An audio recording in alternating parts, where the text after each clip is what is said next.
Hey guys, welcome back. It is Friday. We finally freaking sold something online. We had like a 2-day complete and utter lull. We didn't sell anything online. Now we have a few things that need to be shipped out. We'll just start with our one Etsy sale, which is this floral hat box. I picked this up at a thrift store, I think for $4. If I remember correctly, it was $4. It's in really good condition. I've always had decent luck selling hat boxes. People use them for storage. The new, ones that are cheap and you can get at like Target, I don't mess with. But anything that seems older and well put together, I'll grab and never really had an issue selling them. Like I said, picked this up for $4, sold it on Etsy for $20, so we did a pretty good profit there. And over here on the Etsy side of the table, we sold two things that we've actually held on to for quite a while. I have no idea why this Big Belly Bank didn't sell. I don't know if it was because I listed it kind of high, but I listed it, fair comparably with everything else that was selling. I took a $40 offer. I think I had it listed for $45, so, $5 less than what I actually had it listed for. Not too bad. I do well with these Big Belly Banks. I snatch them for good prices whenever I see them. If they're, high, I leave it. But anything like $5, $6, $7, $8, I'll grab them because I can get $40 out of them. And this thing in the back is a pizza carrier. It is a vintage, like 1960s Sultan pizza carrier. It does work. It does have the cord. It is pretty groovy. I ended up taking a $20 offer on that over on Etsy. So even though it's not a table full of stuff, I definitely appreciate the profit because I have to buy dog food today again because my dogs tend to eat a lot. And their dog food is friggin' expensive because they both have allergies. But I'm going to get this stuff boxed up and ready to go out, and then I'm not exactly sure what we're doing today. Boxes are all shipped out, and while we were out and about, we grabbed this silicone. We are going to patch up the leak that we know we have.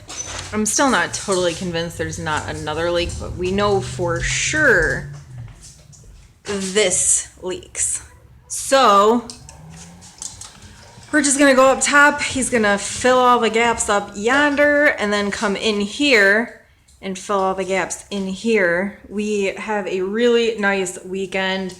The weather is supposed to be in like the 60s, sunny, perfect working on the bus weather. So I think the next thing is getting all these panels off the side. Some of these are gonna have to get ground, which is gonna be really fun. The rest of them are easy. The rest of them are aluminum. That's the plan. Ooh, my seat's moved. And then we're going to try to do the floor next. Bustin' booties. Well, at least 1 out of 2. Doesn't look like he's doing much of anything. But coming along. I knew I heard the grinder out here. Yes, definitely grinding, definitely prying.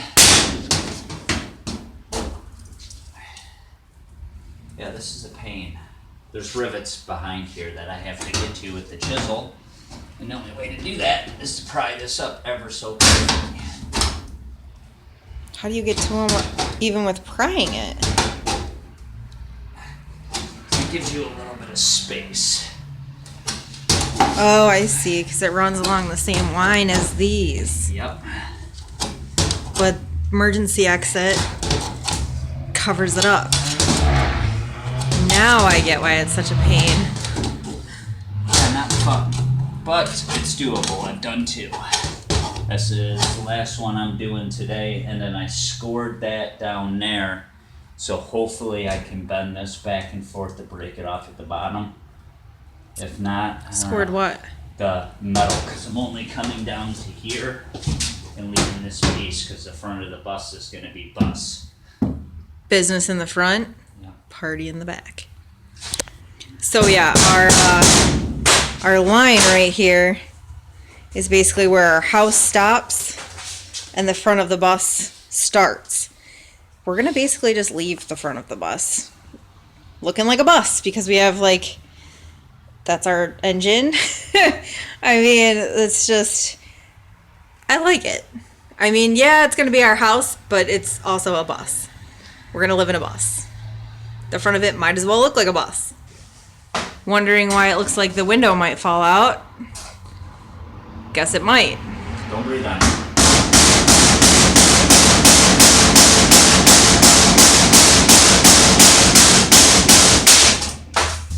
Are all the rivets broken now? What? Did you get all of the rivets broken now? No, there's one more. Dang, they doubled up on me. Why did they do that? Keep you guessing. Yeah, I need this one off though.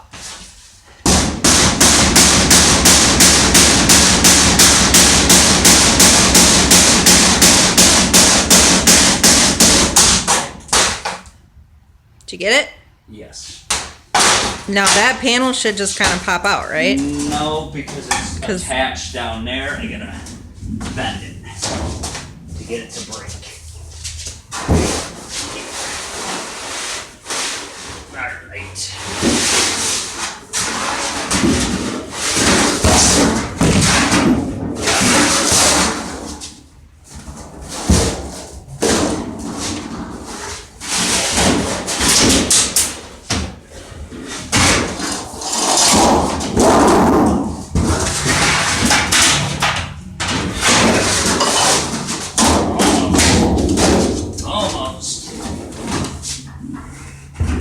We do things the fancy way around here. Can you pass me the hammer, please? Sure.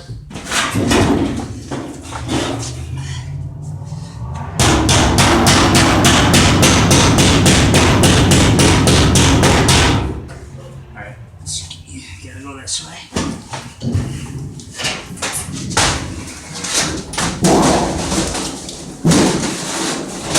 Alright, hammer.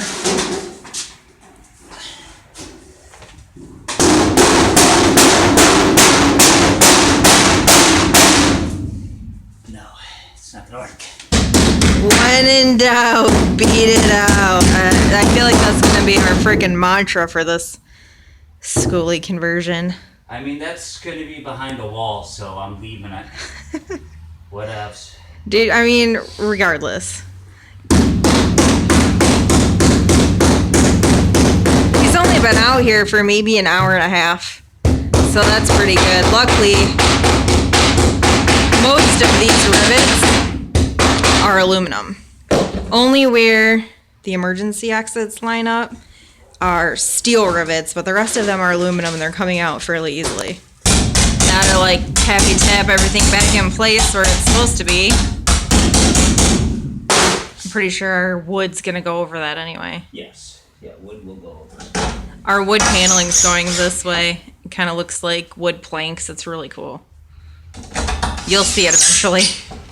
We haven't purchased it yet, but I've looked at it and it's pretty freaking epic. Also done today, the leak over here. It's hard to see, but it is all siliconed now. Top and, well, top meaning the roof of the bus and all inside the bus. So this we're gonna let dry for a couple of days, and then hopefully one of the next things we're gonna do if we get a couple of days straight of nice weather is to coat the roof. Question for you, babe. Hold on. Alright.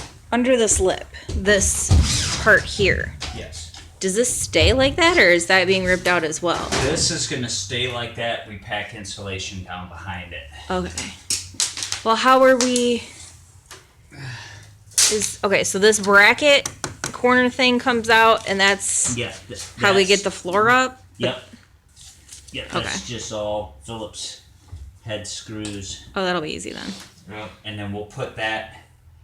I'll probably seal the between, like caulk between the wood and the panel, and we'll leave that out. Once we get all this flooring up, we decided that it doesn't really matter what the wood looks like. We're gutting the whole floor down to the metal. It's been in Michigan, so we're assuming we're gonna probably have to do a pretty good seal on the metal underneath all this wood. Just for, to stop the spread of the rust. Ew. I cannot wait to get actual non-1992. Asbestos insulation. Oh, I can't wait for like actual real insulation, like good insulation. If we get that in here before the snow starts flying, the chances of us being able to work in here when it's actually like winter cold in Michigan's pretty high. And we're keeping our eyes open for an auction to go to that possibly will have a like potbelly wood stove, which is how we plan on heating this bad lad. These last few panels are not being easy to get out. They're just like shredding. Which just figures. Oh yeah. Real nice. Real nice. Real nice. But that's going to wrap it up for us today. That's everything that Rich set out to get done today on the bus. We didn't do much other work stuff, but I'm still listing all the stuff that we brought home from the bins yesterday. So I'll probably likely list one more thing and then call it a night myself. See you guys later.